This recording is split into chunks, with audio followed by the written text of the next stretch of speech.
Hi, I'm Nicholas Woolwork, globally published author of Investing in International Real Estate for Dummies for the famous For Dummies self-help guide. If you like tips and tricks on property development and anything construction-based, investing-based, please do subscribe, hit the bell icon, join us on this journey, join us in our community, and comment and like the videos if you do like them. I'd like to hear your feedback and be part of this community and see if I can help you with future videos. Today, I'm talking about how to furnish and stage your property, whether it's for sale or let. Now, we're in a darkened corridor, in a darkened room, because the lights are off. The electrician is going through livening up all these apartments today. Massive job, and it's a really monumental moment for the site. But we're going to go in the show home of our site. Not the best time to show the show home because there is no light. I don't know, can you see anything in here, guys? What we've got, what I want to show you, let's bring these out. You know, one of the things, just showing you from that kitchen there, you know, this is one of the specs we use, a couple of different worktops. We've got this sort of granite effect, lovely, deep, rich colours to it, really, really good quality laminate, actually, so it's not real granite, but it looks incredible. This one's a kind of concrete effect, and it's got a texture to it, and really, really looks good in place. So, you know, I wanted to show you some staging today. And I think depending on the development you're working on, whether it's for rental or for sale, you need to think carefully about your staging. You need to think carefully about who your end user is going to be, how they're going to use it, what's the type of things that they want in place, what are the type of things we put in our developments for various scenarios. So on this one for sale, we've gone, because it's for sale and it's in a high value area, quite a high value area, we've gone for a slightly high grade quality of stuff. You know, we've got the option, there is option for granite as well, by the way, these are the cheaper options, but what most people will be getting because it's more affordable. Good quality furniture we've got in. So we've staged this really, really nicely to make sure that the feeling of quality has come across. We've done higher roofs in the construction. So it's not just about staging, it's about the development process as well. You know, how do you develop a quality product for this area, slightly higher value area? And we've gone to town on this show home. We're doing another 2 show homes. We'll have 3 in total on this site for different shapes and sizes of apartments. And what's great in a commercial conversion is a lot of the flats and apartments are all very, very different. They are quite quirky sometimes, you know, and you know they can be different shapes and sizes, and different one will appeal to certain people.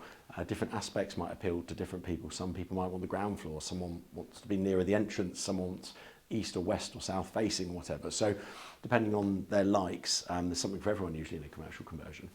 But in terms of staging it, you know, higher end, this will be the higher end of staging because it's a higher value area and we're selling the apartments. When you're doing a sales spec, they usually need to be a little bit higher spec than for rental, because rental will get damaged and turn over. You know, even a laminate worktop will have to be changed every 4 or 5 years, if not sooner. If water gets into the cracks and they swell and get damaged, you want to, you know, have a budget to replace these things as a landlord. And I think it's really important to not bleed your portfolio dry of cash when you're a landlord, having good buffer in there to keep your maintenance up, because you'll start to lose viewings, you'll start to lose people, you'll find it harder to fill rooms and units and apartments if you don't keep the quality up. So this is like the higher end of it, and that will help people sell. They want to have that feeling of quality. The front doors really thick, even the internal doors are all really lovely, thick, good quality doors, nice design and clean and modern. And I think that's you know, really, really important. In our rental properties, moving on to our rental properties now, we would not furnish this level. If it was an HMO, we would probably dress the bed, have a picture or 2 on the wall. Every bedroom has a bed and a wardrobe. If the wardrobe's big enough, you might have a chest of drawers in it or certain shelving as well as hanging space in that wardrobe. We don't usually do a separate chest of drawers. And the reason for that is just they get damaged, they get broken, they need replacing all the time. We found that a built-in wardrobe, usually, something would be ideal if I just swing you around. Let's say this room was a bedroom, for example. We might put the wardrobe across there.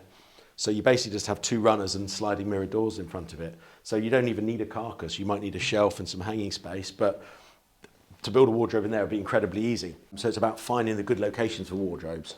You know, if it was in a corner where you didn't have 2 sides there, you might just have one end panel, like a gloss end panel. You can get these from well-known builders, merchants in the UK.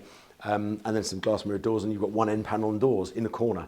Now that's structurally sound, it's all bolted into the walls and screwed in, very, very strong. Yeah, you get the occasional cracked mirror, but that can be, you know, it's fairly rare, and you can charge it on people's deposits if they've damaged that in their tenancy. So, you know, a nice mirrored wardrobe really opens up the room. So wardrobes and a bed is pretty much what people get. We will dress a room or unit to a basic degree as well, because, you know, what you're selling is a lifestyle to someone. You've got to remember, when you're doing any marketing, you're selling a lifestyle, you're not selling the benefits. You know, you're not saying, oh, there's a bed and a wardrobe.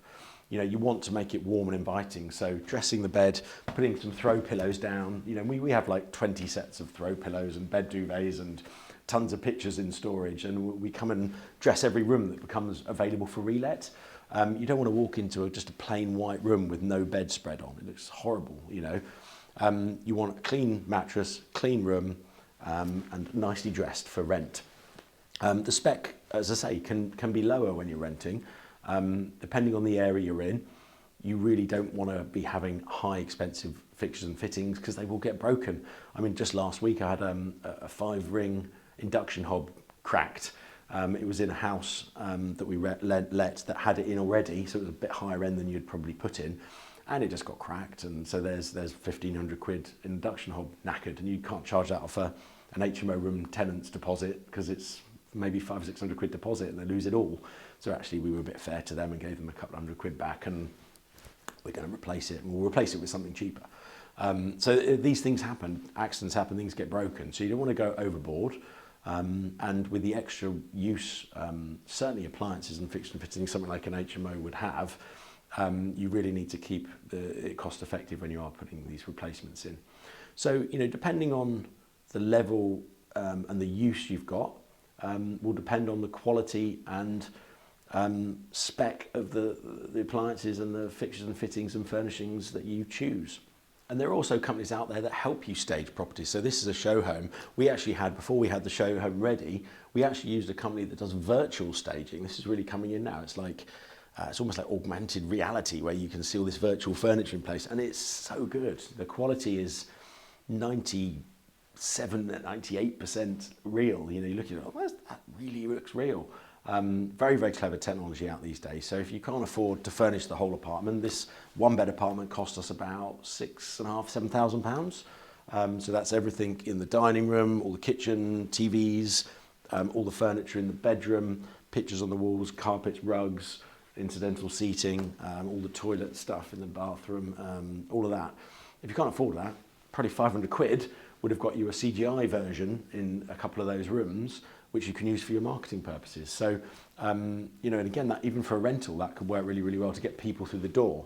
Now, once they're through the door, you don't want to disappoint them, so you do want an element of staging yourself. But, you know, I think the key really is just, you know, get them through the door in the first instance, and then make it feel warm and homely when you're in. Have the heating on when you're in. You don't want to come into a freezing cold flat that just doesn't feel welcoming. So it's really important that you turn up before the viewing, you know, 15, 20 minutes, half an hour before. Make sure the room or the unit or the studio or the flat is ready for that viewing, to give the maximum impact when people come in.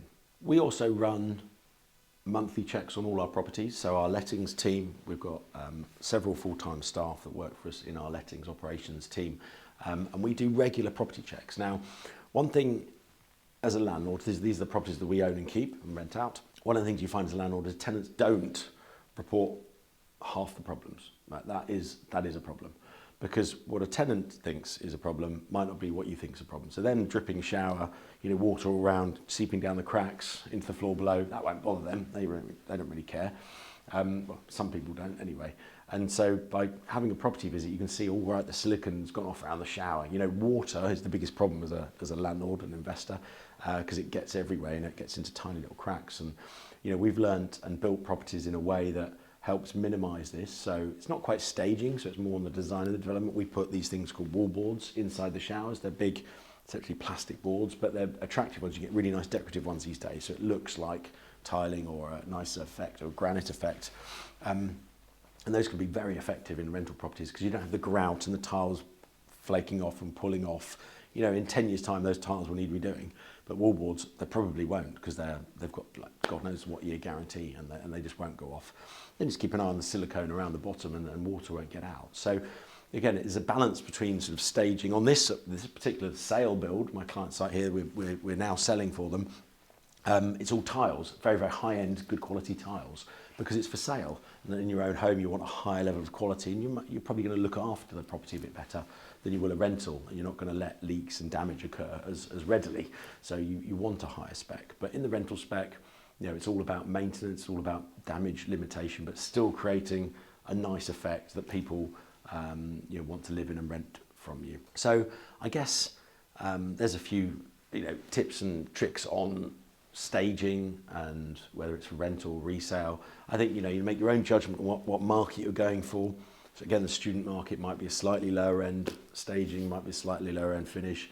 If you're doing serviced accommodation, it needs to look like a show home, you know, it needs to look perfect with every knife and fork there in place, ready for people to move into and enjoy and rent from you from one night onwards. So, you know, it really depends on what you're staging for, but always go above and beyond if you can. It's only going to help you attract more tenants, keep your voids down, and help the income coming in on your portfolio. So I hope this has been a useful video. Please do subscribe, hit the bell icon so that you get notified of new videos. It's important you do hit that bell icon, otherwise you won't see when we're releasing new videos. Got loads of interesting content coming out, lots of conversion work we do. So please stay tuned to the channel. If you'd like to work with us on any level, you can reach out through my website, nicholaswarwick.com, and I'll hope to see you on another video very soon. Take care, bye-bye.